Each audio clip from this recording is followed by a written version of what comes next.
갈라디아서 2장 12절입니다. 야고보에게서 온 어떤 이들이 이르기 전에 게바가 이방인과 함께 먹다가 저희가 오매 그가 할례자들을 두려워하여 떠나 물러가매. 왜냐하면 야고보로부터 온 어떤 사람들을 오기 그 전에 예루살렘에서 야고보가 안디옥으로 사람들을 보냈습니다. 그런데 그 오던 때가 게바가 안디옥에 있는 형제들과 식탁 교제를 하고 있을 때였어요.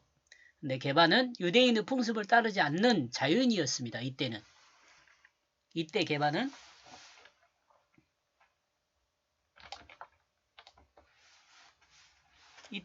자유인이었어요. 여기서 지금 게바는 베드로입니다. 유대인의 풍습을 따르지 않는 자유인이었습니다. 게바는 바울이 증거하는 복음을 그리스도 복음으로 인정했던 것 같이 또한 베드로는 그 복음대로 행위까지 바울이 증거하는 그리스도 복음대로 행하고 있었습니다. 게바도 인정하는 거죠. 이 내용을. 그런데 게바에게 문제가 있습니다. 하나님 앞에서 행함을 하나님보다 사람을 의식하는 점이었습니다. 하나님 앞에서 행하는 것을 하나님보다 사람을 의식하는 점이었습니다. 아마도 게바는 그리스도 복음에 대한 확신이 없었기 때문일 수 있습니다.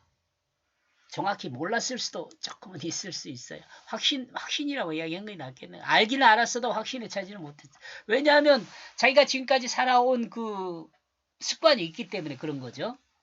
하나님의 앞에 있는 사람이 아니라 사람을 의식하는 사람이었습니다. 게바가요.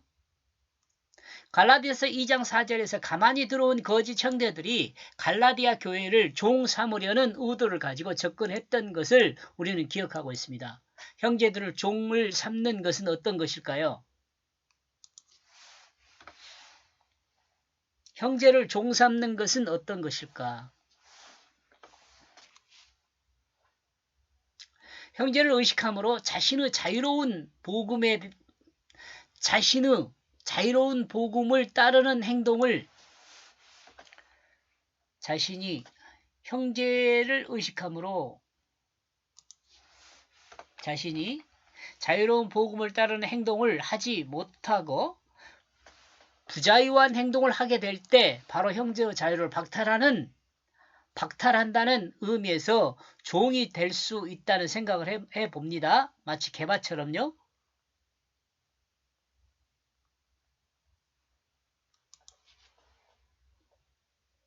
게바는 예루살렘에서 야고보로부터 온 사람들이 오기 전에는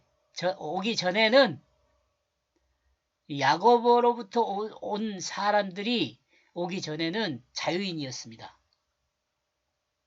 예수 그리스도 복음으로 인하여 율법에서 자유하게 되었습니다.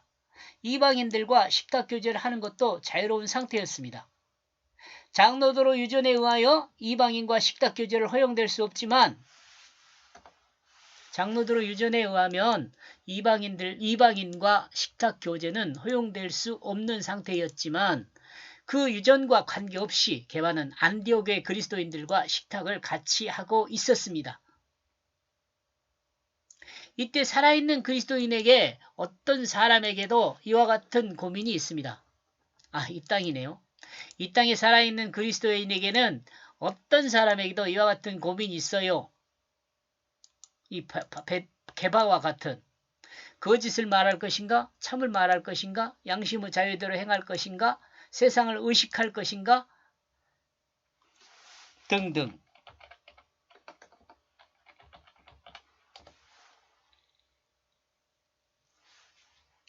이와 같은 갈등 사이에 그 삶이 바로 그리스도인입니다. 그리스도인의 삶입니다.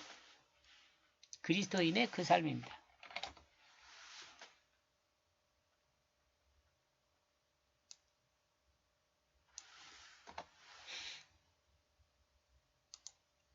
그러나 구원받은 그리스도인의 그 마음의 기초는 여기서부터 조금 이제 많이 중요해요. 여기서부터. 그러나 구원받은 그리스도인의 마음의 기초는 진실이고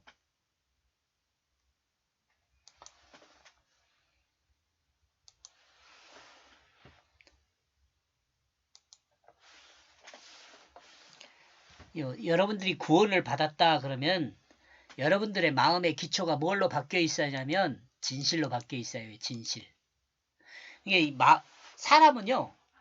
마음에 의해서 생각을 해요. 근데 그 마음이 뭐냐면 마음을 뭐라고 표현하냐면은 그 혼이라고 아니 뜻이라고 표현을 해요. 뜻.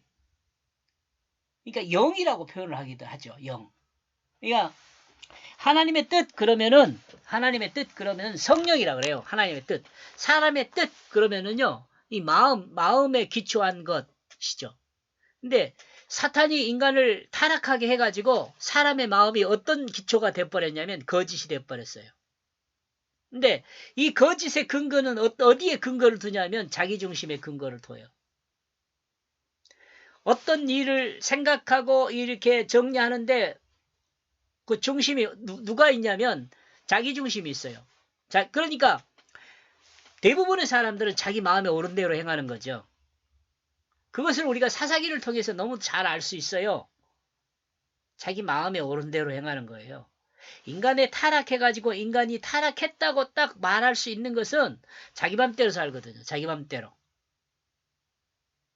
그러니까 이 자기 맘대로 살던 사람이 구원을 받게 되면 예수를 믿음으로 구원을 받게 되면 그 마음의 기초가 진실로 바뀌어요. 진실로. 여러분 자신의 마음을 한번 딱 보세요. 진실한가? 아직도 거짓이 남아있는가?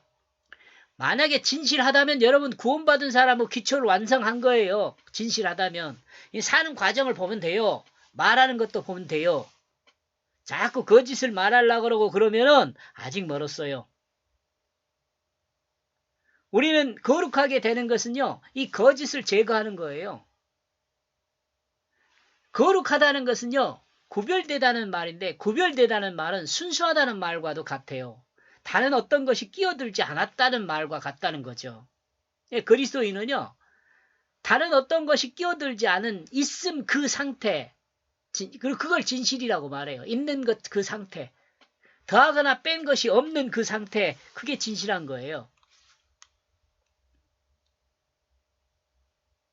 그리스도인은 구원받은 그리스도인의 그 마음의 그초가 그러니까 진실이에요.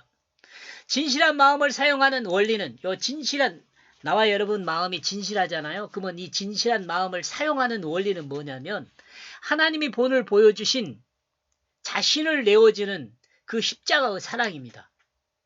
이 사랑이라는 게 뭐냐? 자신을 내어주는 거예요. 자신을 내어주기도 자신의 자리를 내어줘. 자신의 자리를 내어주는 거예요. 자신의 자리를 내어주는 거.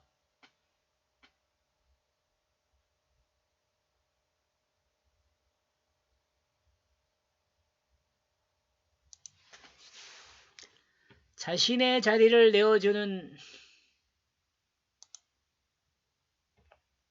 그 십자가의 사랑이, 여기 사랑이거든.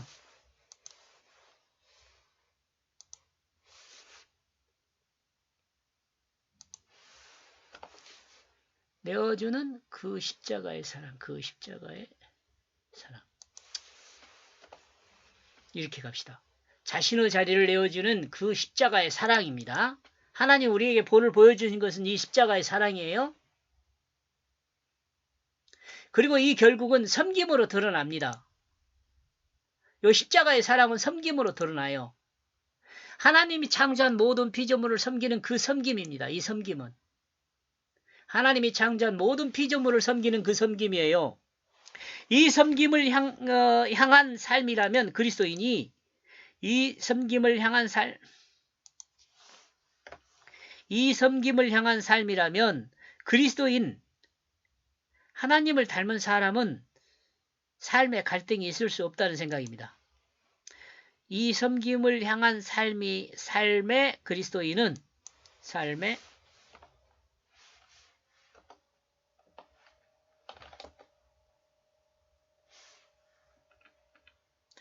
그리스도인이라면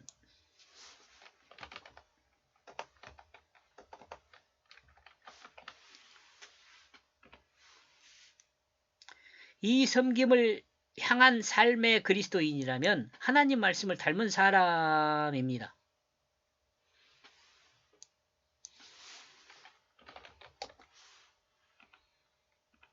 하나님 말씀을 닮은 사람이에요.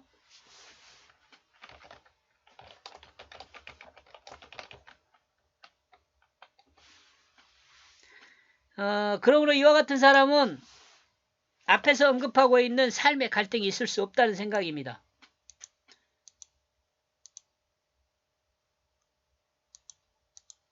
왜냐하면 내 자리를 하나님이 차지하고 있거든요. 마음에.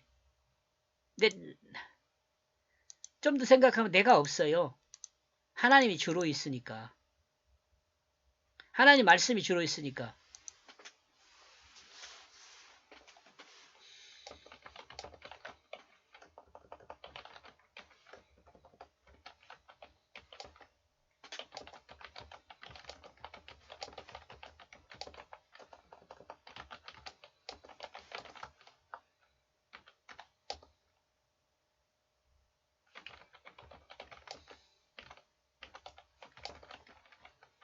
갈등할 이유가 없어요.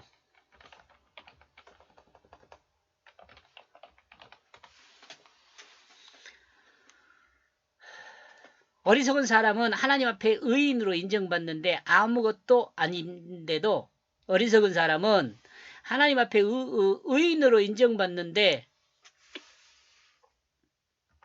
아무것도 아닌데도 과거의 의식에서 벗어나지 못합니다. 아무것도 아닌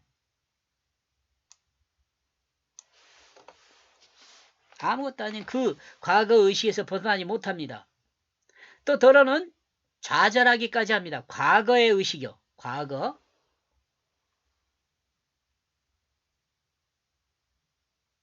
그리고 신앙에까지 영향을 미치기도 합니다. 본질이 아닌 것에 집중하다가 본질인 믿음까지도 잃게 되는 경우들이 있습니다. 이와 같은 행위들은 구원에 대한 확신이 약하기 때문이란 생각입니다. 예를 들면 비록 바울은 날마다 죽어야 하는 자신의 신앙을 가졌음에도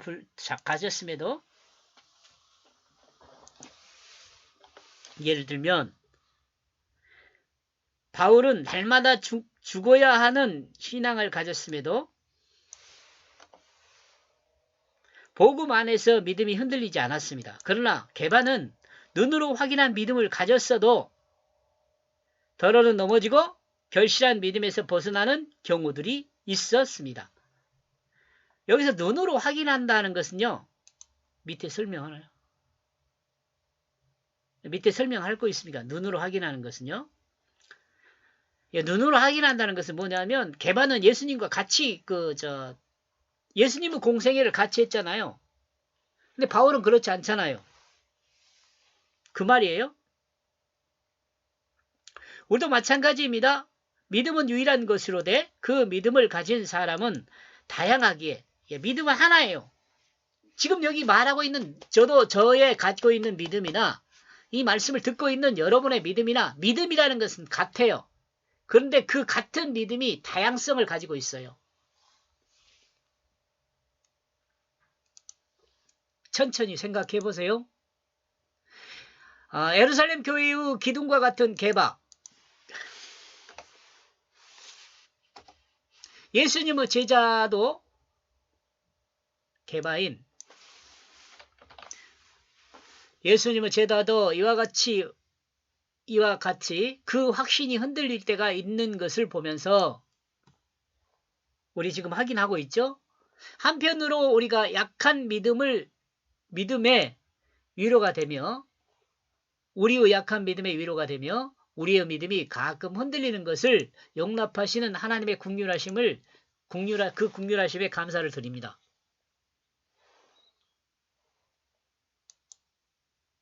베드로 너 믿음이 흔들렸으니까 끝 아니잖아요. 나와 여러분도 마찬가지예요. 믿음이 흔들려서 조금 하나님의 뜻에서 벗어났다 그래도 하나님의 그 긍휼하심과 인도하심에 따라서 다시 돌아오면 그 긍휼하심이 엄청 크거든요. 하나님 내 편이 돼 주신다는 거예요. 그리고 그때 그들이 왔다. 그가 나고. 이게 무슨 말이에요?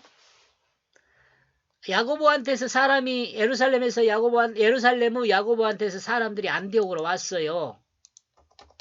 그러니까 저 베드로가 그 사람들을 피해서 식탁 교제를 중단하고 물러났어요. 근데 물러난 뒤에 그들이 왔어요. 그 말이에요. 베드로는 예루살렘에서 온 사람들이 온다는 말을 듣고 외식하는 자신의 모습이 살아났습니다. 외식하는 자신의 모습이 살아났어요. 그리고 외식하는 과거의 그 믿음으로 돌아갔습니다.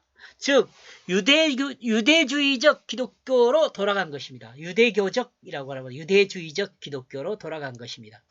이를 긍정적으로 표현하면 유대인의 생활 습관으로 돌아갔다 이렇게 표현할 수도 있죠. 긍정적으로 말하면 예수를 믿는 모든 사람은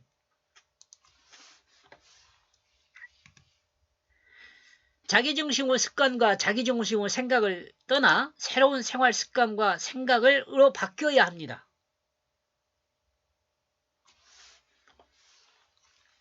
이런 점에서 예수님은 니고데모에게 새롭게 거듭나야 한다고 가르쳤던 것을 우리는 기억할 수 있습니다. 니고데모는 지금 예수님의 가르침을 이해하지 못했죠, 이때. 그리고 이런 점에서 보면 개바는 아직 사람을 의식하고 있음을 내고 있다고 볼 수 있습니다. 그죠? 사람을 의식하는 거죠. 그런데 모두가 알고 있는 개바는 개바가 어떤 사람의 상태였는가 한번 보면은요. 그런데 모두가 알고 있는 개바는 베드로는 똑같은 말이에요. 오순절 마가의 다락방에서 성령을 받은 사람이죠. 그리고 그 결국은 여기 지금 그리고 그 결국은 거꾸로 십자가를 지고 주님 앞에 자신의 모습을 표현한 사람이죠.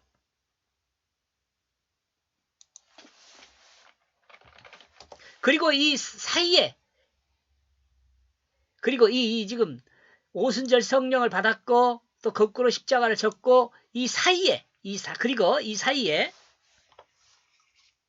개바의 흔들리는 그 믿음이 드러납니다. 이 사이에 개바의 흔들리는 그 믿음이 드러나요. 우리는 개바의 모습에서 우리 모습을 볼 수 있습니다. 그죠?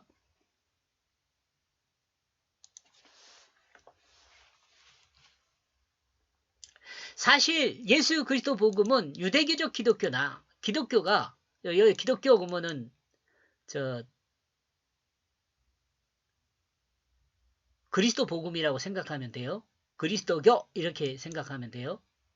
이 그리스도교라는 말을 이렇게 기독교라는 한문으로 이렇게 번역을 한 거예요.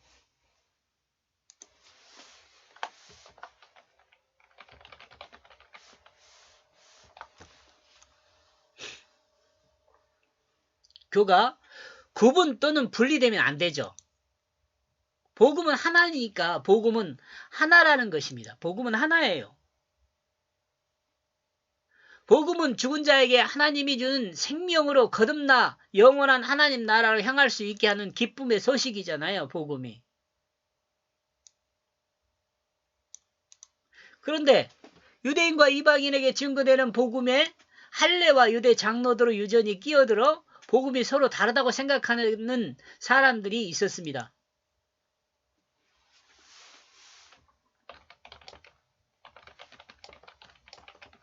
이건 잘못된 것이죠.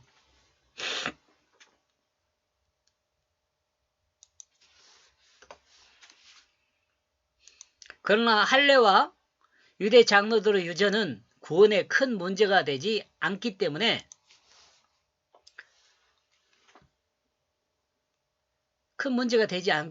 크게 문제 삼지 않았습니다.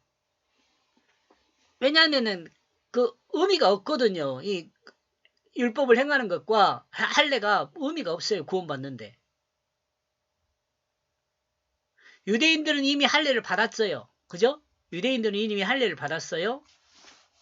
그리고 이방인들은 할례를 받을 필요가 없어요. 그러므로 문제가 될 것이 없죠.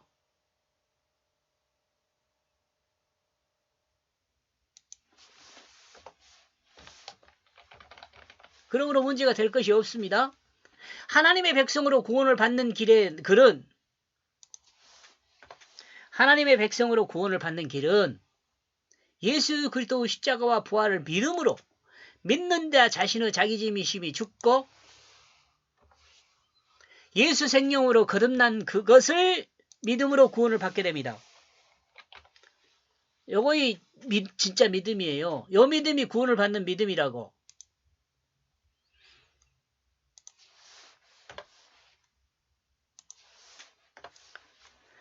유대교의 율법과 장로들의 유전은 바울이 경험한 바입니다. 그죠? 바울이 다 경험했던 거예요.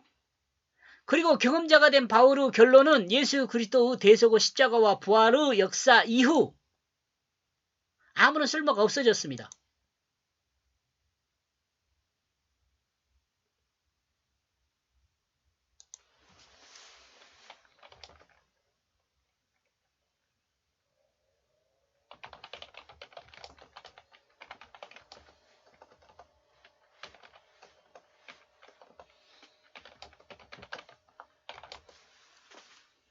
바울의 결론은 경험자가 된 바울의 결론은 그 장로들의 유전과 할례는 예수 그리스도의 대속의 십자가와 부활의 그 역사 이후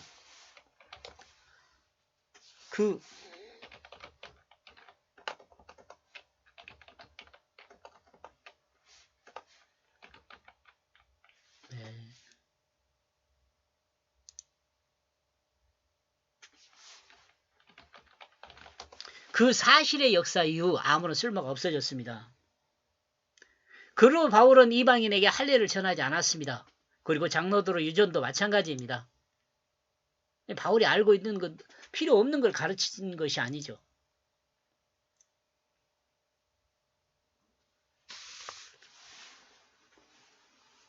필요 없는 건 가르치지 않는 것이 좋아요. 필요 없는데 뭘라 가르쳐요. 제가 이렇게 이야기한 것은 제가 그 학교 다닐 때 구약신학을 가르치는 그 교수님들이 그런 거 가르쳐요. P문서, J문서 그런 문서 가르쳐요. 그리고 그 성경에 이 뭐 이야기가 끼어들었느니 뭐 뺐느니 뭐 저 편집했느니 이 편집 비평 이런 거 가르치거든요. 근데 그거 필요 없어요. 제가 생각할 때는 그런 거 가르칠 필요 없어요. 틀린 것인데 몰라 가르쳐. 이 그저 온전한 것만 가르쳐도 부족한데.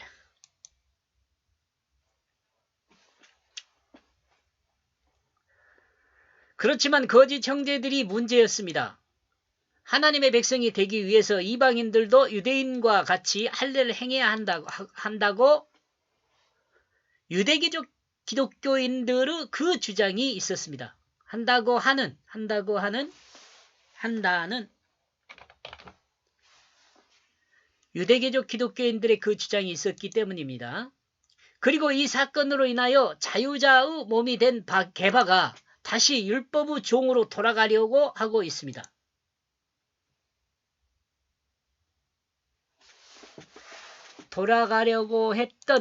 돌아가려고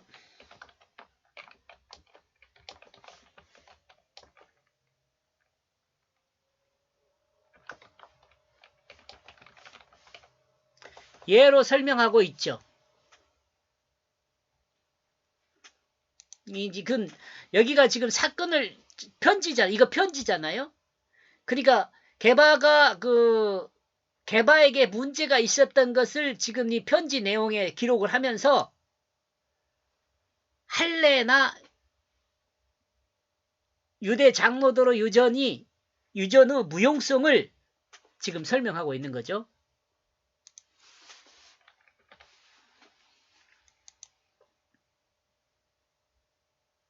그리고 그는 그 자체를 제한하고 두려워한다. 그 할례자들을. 누구예요? 여기서 그는 게바죠. 게바.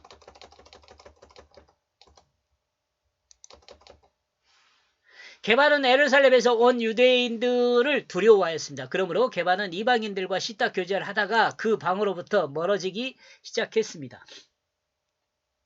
물론 지도자적 입장인 게바는 자신의 행동에 대한 거룩한 경건을 유지하는 것도 대단히 중요합니다. 그러죠? 지도자잖아요. 게바가 예루살렘 교회의 기둥 같은 지도자잖아요. 네, 지도자로서 좀 거룩하고 경건한 모습을 보일 필요는 있죠. 그거 중요하지만 이런 점에서 게바를 생각하면 그 행동을 이해하지 못하는 것은 아니죠. 그렇게 이해할 수도 있죠. 그러나 바울의 입장에서는 게바의 입장도 이해가 가죠. 근데 바울의 입장에서는 게바가 외식하는 모습을 보이므로 안디옥 그리스도인들의 그 신앙을 흔들릴 것을 생각하고 안디옥 교인들의 그 신앙이 흔들릴 것을 생각하고 그 행함을 지적하지 않을 수 없었던 것입니다.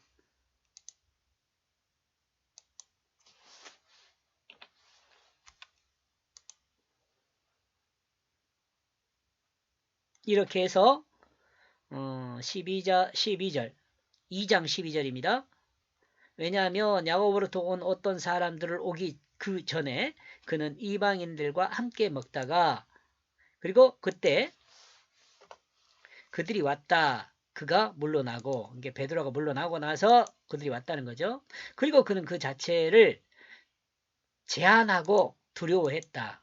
그 할례자들을 베드로가 두려워한 거예요.